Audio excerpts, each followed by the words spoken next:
Battery চালিত রিকশার ভিড়ে হারিয়ে যাচ্ছে প্যাডেল চালিত রিকশা।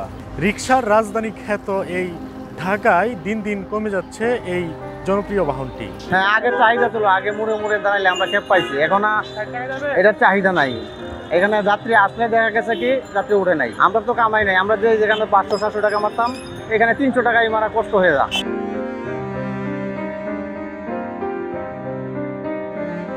আগে যা ইনকাম করতাম এখন তার অর্ধেক ইনকাম নাই।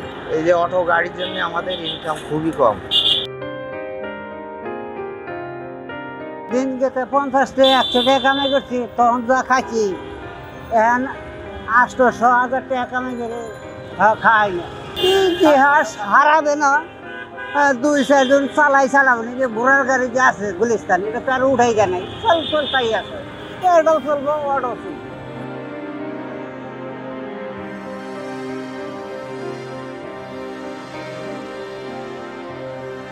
লোক ওঠে না, বেটারা হিসাব করে যে অটো গাড়ি দিয়ে 3-4 জন 5 জন 6 জন একসাথে যাবো, আর পার রিক্সার 2 জন কি একলা উঠবো?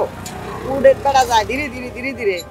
এ আর হেটা দিয়া যাবে না, দৌড়াইনাটা দিয়ে যাবো কম।